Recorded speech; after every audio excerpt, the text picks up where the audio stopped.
it is like systemic, and it is media, and it is the image of black people that is created, that was and like is being like written about, that like, I mean, it also kind of, I don't know much about, you know, the black experience, but from what I can speak to,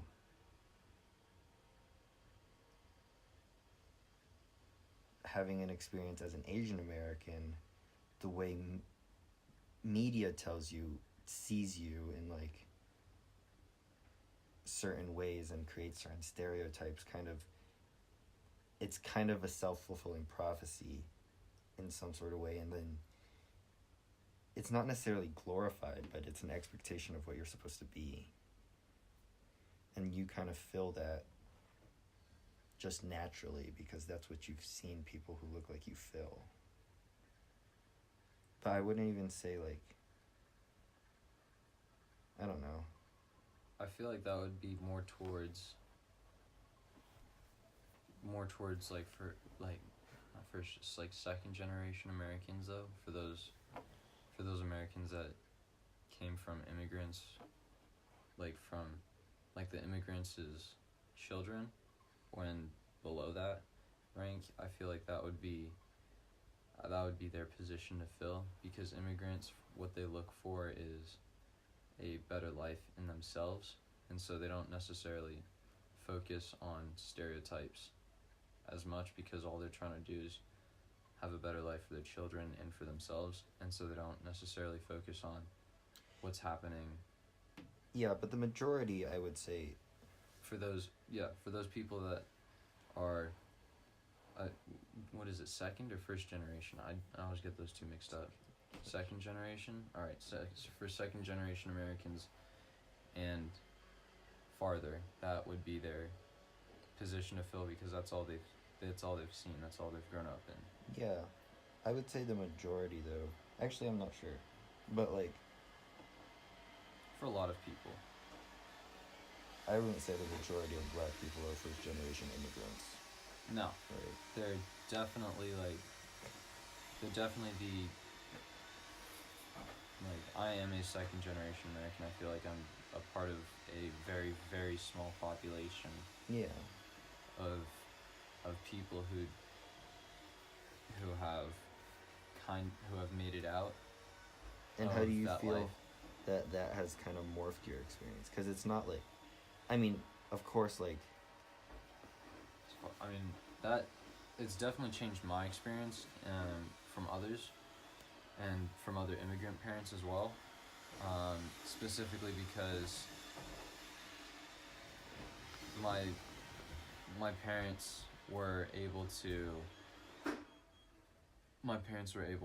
raise me in a life where I was a part of the American bourgeois class, and so I actually had means to find myself in a good neighborhood, in a good education, and a good life, and that in itself really changes the experience. Immigrants who aren't as lucky as my parents are in a little bit worse of a situation, solely because they don't necessarily have means, and they're more susceptible of falling into the trap of image. And so for them it would be a lot easier to fall into the whole trap of being in a bad neighborhood and then having their kid easily be able to grow up into the American stereotype of being a normal black young male who is capable of running drugs, guns, and in general what white people would call a criminal. And so they're more susceptible of falling into the trap of being brought up into this whole crime trade and then being, as a result, caught and brought to prison. But that life is the majority of what underprivileged people, not necessarily black people, just underprivileged people find themselves in, and I feel that it's hard to blame black people, but also at the same time it's very easy to blame the government as well. But I also feel like they take a large role in, or at least they should, if not have taken a large role in erasing part of that picture of the black image being always one of criminality and just in general aggression, and that I think is a large part of the problem that the government needs to take. Well, I mean, that's the whole thing with politics is like, They always have an agenda.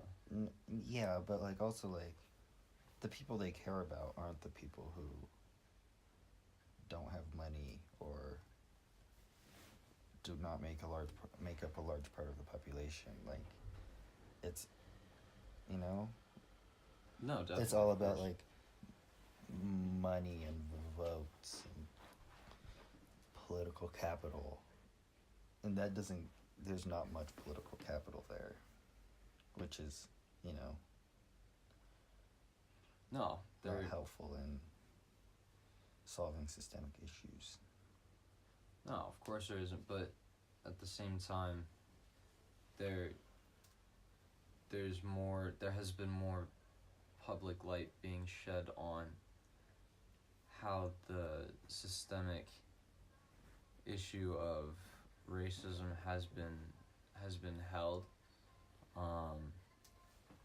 There has been more light shed on the police brutality, and that in itself is a step, I think, in the right direction towards solving that larger systemic problem, simply because you are shedding light on part of what the government is doing to not necessarily keep the black population in terror and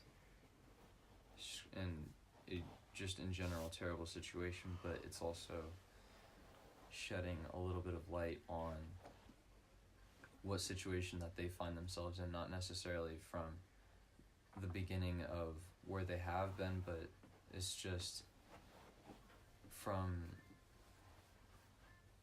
it's a little small aspect of their life that you see, and it's easier to Would you at least categorize that? sympathize. Yeah. Would you categorize that as like good media representation or bad media? Because you could say it's like, no, I mean, I don't know. No, keep going. What 'Cause were it, you like, gonna say? Partly it, like, part of the thing you're saying is like, it's good that now this is getting coverage in a way that, like, not necessarily, like, kind of outrages, like, tempts outrage from a general American population that could incite some sort of change, either in mindset, culturally, or policy. Yeah, in that way, yes, it is good that it's getting at least a little bit more coverage, simply because now more people know about the issue that colored people find themselves in Yeah, because in it's regards not like, to yeah, brutality from police. it's not like that hasn't been happening, right? Right.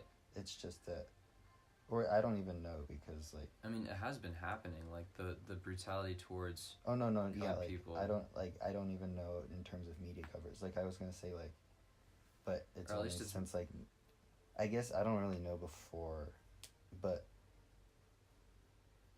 I like vividly remember the Trayvon Martin case, Yeah. and then like there were some a lot of subsequent stories. I don't know if I remember anything before. Right, and if that that's was just media coverage and what gains attention. that was the first large case that I can remember as well. But that was what, 2013, something like that, if I remember correctly. But that's like that was the benchmark right there, and that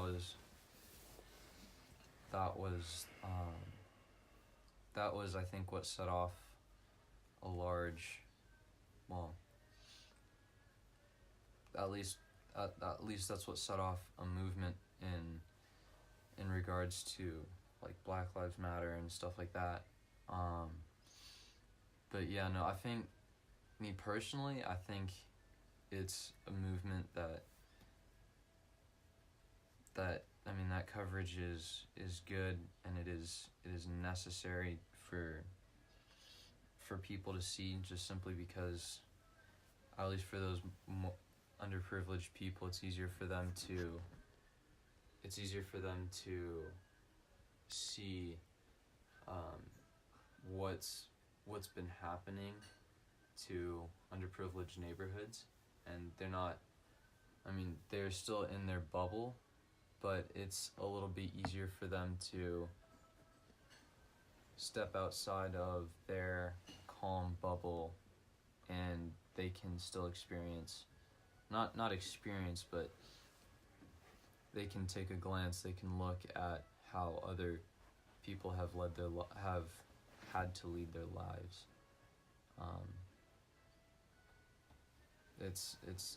I think it's a necessary step in having everyone see what has happened to this population of people, and for them to escape this picture that Americans have in their mind of them being just charged, aggressive criminals. I think it just demonstrates the role or power that media has in shaping, like, or constructing our image of race, like, No, it's definitely true with something I do see all races. Like Asians are portrayed to be as nothing but nerds, unreal brains, and having this spectacular school ability. Blacks are portrayed as criminals, hoodlums, gangsters. Mexicans are portrayed as rapists, and now whites are portrayed as normal.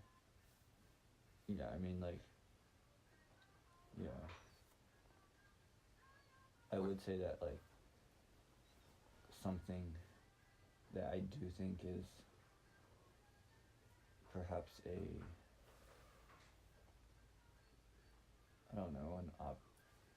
something that's kind of optimistic is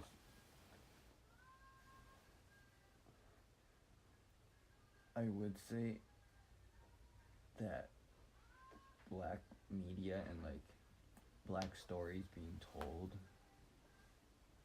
are a lot more prevalent, and there are, of course there's still issues of diversity in, like, film and, but, like, No, of course. I would say that there has been a substantial amount of representation and, like, telling of genuine stories that feature black people, and even stories that aren't about being black but are just stories but that feature black people. And I think, like, it's, of course it's still not great, and I think that's highlighted by, like, a movie like Green Book winning the award for Best Picture. Like, it kind of shows how we're still not or There's- even like the consumption of black media by white people is still not complex or like, you know, but I think as a model for Asian American representation, which is in infancy and like close to nothing, like You guys still have a relatively clean slate in regards to, yeah, well, at least in comparison to, I mean, I don't know if I Other would races. say it's a clean slate. I mean, not Right, like- necessarily, but in but, like- comparison to others, you guys are still relatively fresh. You guys started, like, what, 1900s? Not, I know, I mean, like, Or at least Asian Americans. I mean, there have been Asian Americans since, I mean, but like, meaning that the way in which black media has evolved and like is now currently in which we see like films winning awards and like gaining, like Moonlight and like 12 Years a Slave gaining like attention from the general public, kind of is a model for Asian American representation and a hope for what, I mean, you know, like, no, I see what you're saying. It's a model for other people to, on how they should want to be represented, slightly, at least. It's a way for them to see how they want to be represented and how they don't want to be represented. And that's part of the, I guess, relationship that they have towards other people. And I suppose switching tacks a little bit, what do you guys think about the relationship of white people toward, or of other races towards the American privileged class? And I say that a little bit generically because there have been other people of different races who have made it to that class as well. So what do you guys think that the smaller underprivileged class, or the not smaller but larger underprivileged class, has of the smaller, wealthier, privileged class? What do you guys think that they think towards? I don't know, contempt. Well, to a certain respect, we kind of are. Yeah. No, of That course, by all smaller means, we are privileged that smaller privileged class. class. And that's exactly what what do you think that they think of us?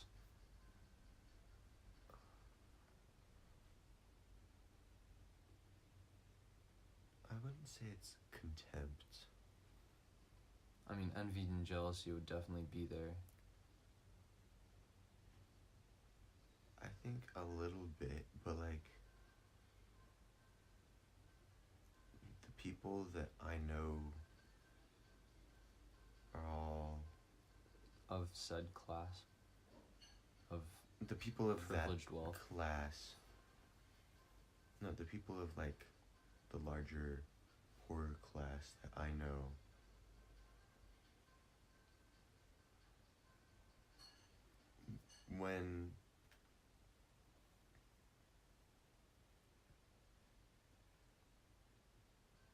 When they talk to me about it, it's always like, oh, you're very lucky, sort of thing.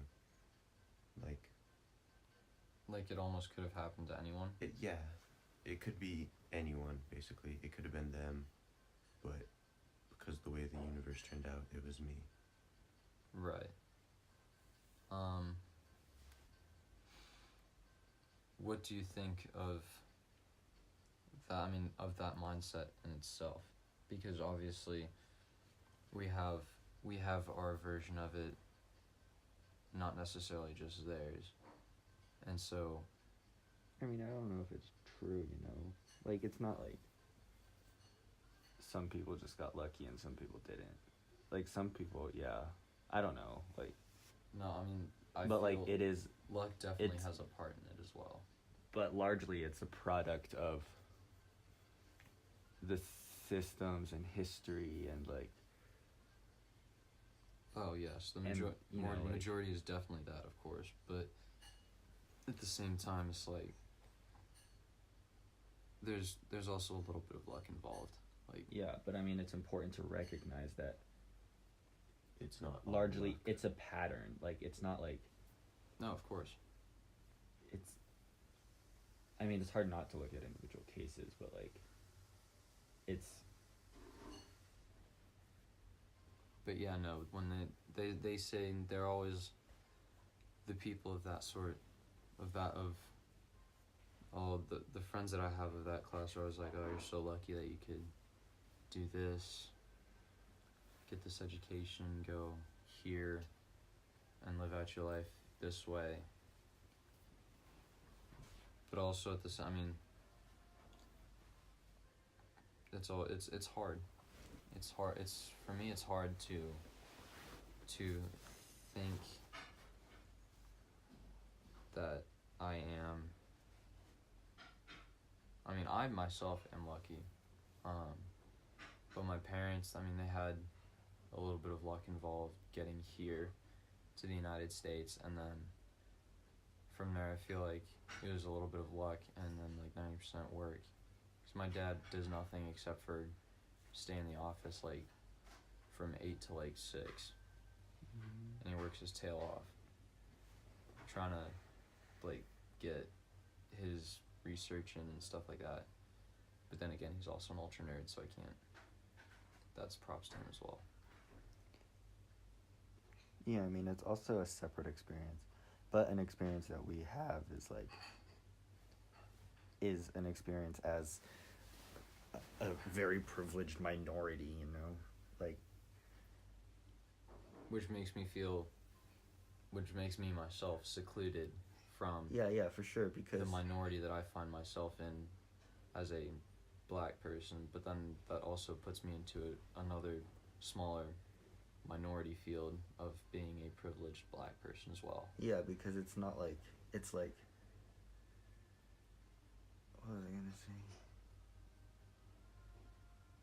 Like, definitely the problems that I guess I face are not as like a minority, but in a wealthy neighborhood and in a sheltered environment is like, the problems aren't as like grave as those that, I don't know, other Asian Americans struggle with, but it brings its own unique set of problems, and the new consideration of like, I don't know, I guess it's kind of different for Asian Americans because it's not like the oppression that much of the Asian community faces is in terms of socioeconomic wealth, although for some populations it is, but so it's, I For don't you know. guys, it's more image. Yeah, I but think. what do you think for you? For me, I would say it's both image and socioeconomic class. The majority that I find are in inner city neighborhoods that are dependent on crime to get money on the table so that they can put food in their kids' mouths, and so that they can have a somewhat respectable lifestyle. But then again, that also brings about an image that is not exactly one that's positive for the black people as well, though, because now the majority of us are branded as criminals and are sent off to prison, and so now we find ourselves in a situation where the younger black population is bordering on dadless and poor as well, and so it's the only way that they can put food on the table is through and fast money, because they need fast money, not necessarily money through education and university or anything of that sort, but fast money through like drugs, through selling drugs and making a lifestyle, either that or through music, which is insanely hard to begin with and also requires a ton of luck just through being known, having connections through people. But that's also a part of what I see through the black community as well, more towards immigrant populations. Like the Latin Americans, I feel like they're also in that situation as well, because they have been branded as criminals, or at least in this modern political climate, they've been branded as criminals, and also they're fleeing violence, so they're coming to the United States with almost nothing, and so it's hard for them to break out of that cycle as well. If you've got anything to say about that. What I know about the Latin immigrants is that they're very much like, they're portrayed as gun-toting, drug-pushing rapists who illegally hop over the border and then try to make their way into a big city or something. And I think a part of that is true, while most of it is false. Because I think, No, you're definitely correct. I mean, there are definitely criminals among that group. yeah, and I think a lot of immigrants start out by not necessarily taking the necessary steps for the necessary legal steps for entering the United States. Right. But I think part of the reason why that happens is because they're, like, those immigrants are a useful part of society.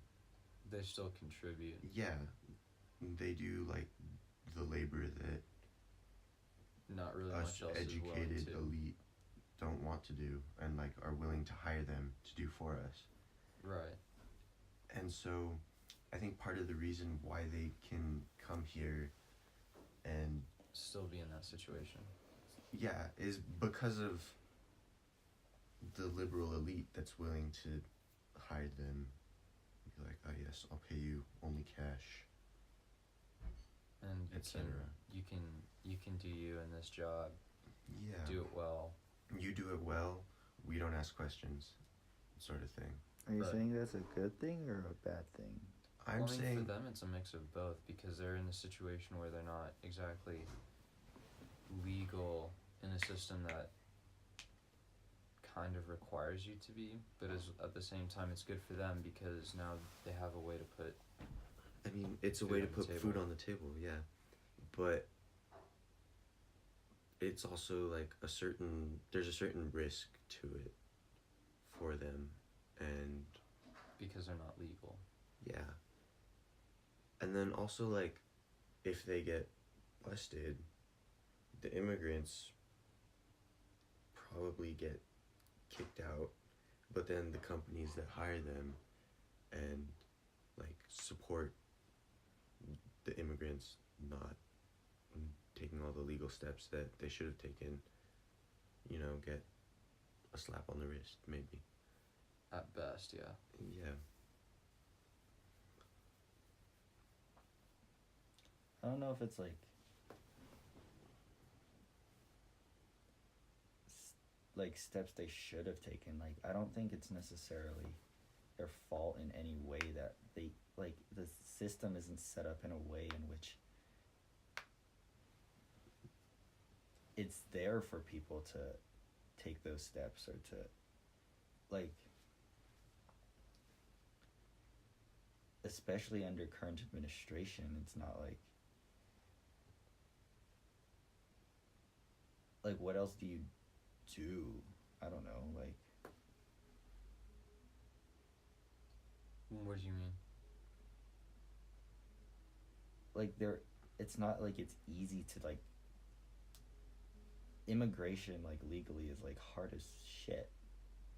Well, yeah, there are tests. There are written tests. No, not even like And you still have to have It's money more for than that. not even like like naturalization for citizenship, just like Getting Oh, asylum. just like, Like, that. and not even that asylum. process. I mean like I don't know if you and Sophie talked about this yesterday, but like Probably didn't. she was telling me about like how because she did her internship at NMLC, Right. and like there are like we think of in media recently it's like been a lot about asylum and asylum seekers and how like you know the US asylum is like a legal right that the US has been refusing, but like asylum is such a small actual part of how people can get in. Like there are so many different kinds of visas and it's so complicated, and like if you're this but not this, or if you haven't been like specifically persecuted in this way, you can't get a visa, or like and it's not like people want to give you visas, like or like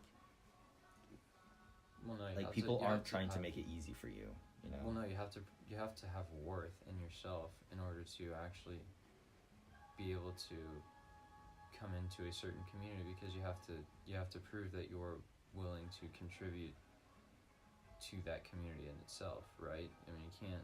But it's not just like you have to have like I mean of course I mean it's clear that like immigrants have societal value and like contribute to like not only society but like culturally and diversely, but like economy, you know, like I mean I don't know, this kind of I don't know how we got here.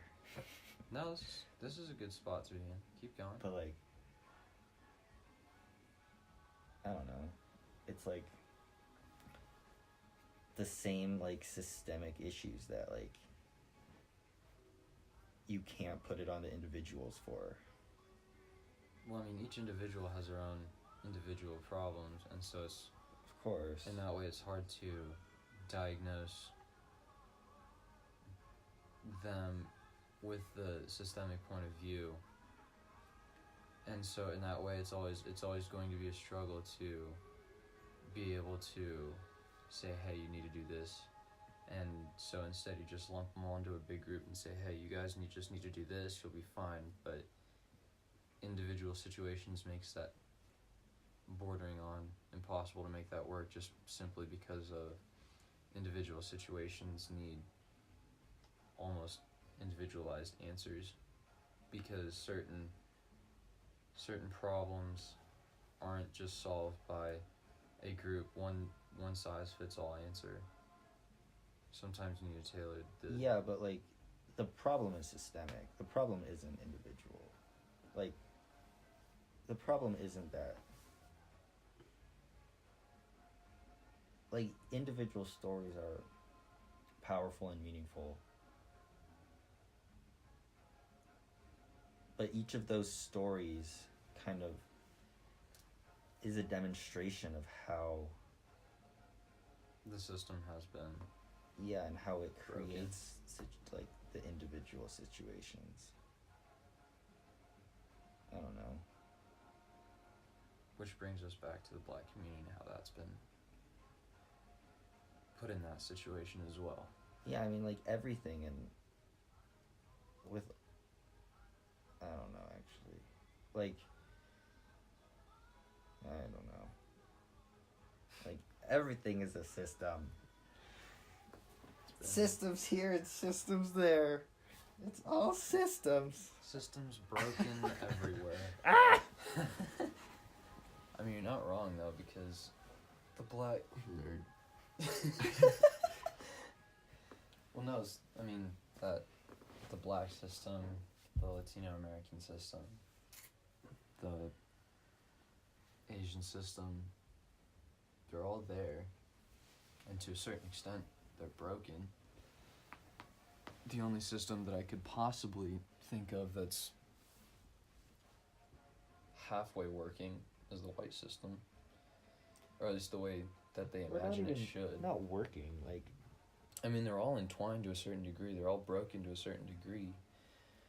But it's a matter of how much they have been broken.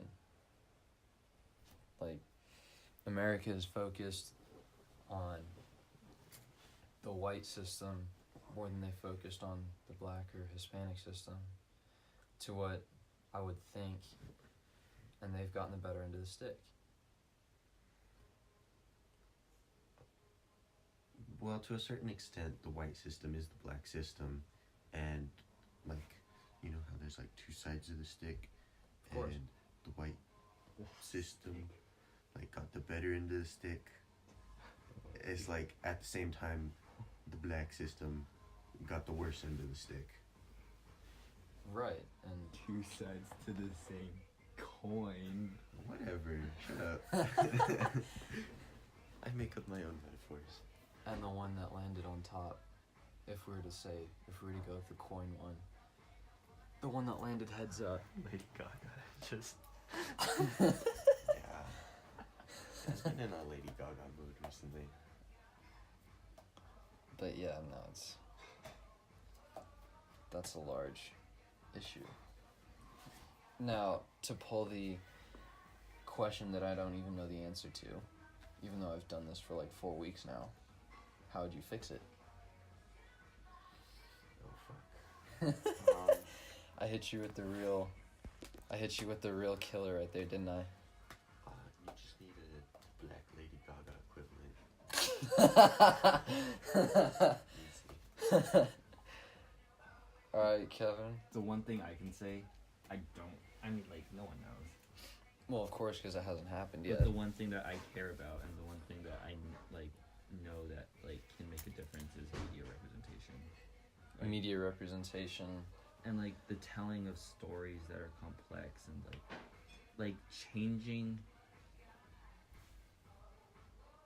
I mean, like, you can change, like, policy as much as you want, but it's hard even to change policy or, like, have that policy change affect anything when culture isn't, and the systems, you know, When isn't different. I guess what you're saying is that the policy changes won't matter if The mentality the towards... mentality. Or won't even happen. Yeah. Like, but by telling complex stories and by viewing people complexly and as a part of, like, because, like, it's not like what, like, the white system is working better. It's like, that's, like, whiteness is the norm. But if we can tell, like, complex stories with Black Americans, Asian Americans, that kind of not even normalize difference, I guess, but, like, I don't know, like, that create empathy and At complex least- images of people that are, like you said, like, and, like, when you think about it, creates images of individuals instead of stereotypes. swaths of, yeah. So, I mean, it's not the only thing that has to happen, but what It's I think a is an certain thing important that thing needs to that, like, I can do, or, like, I can support, even, like, by, like, supporting By going and watching the movies. minority, like, representation is something that I know will help and something that I can do, you know? I don't know. No, definitely. I think that's a good stopping point. Much appreciated, you guys. Thank you for Thank you, Avi. thank I you for still think talking I'm with very me. unqualified to talk about.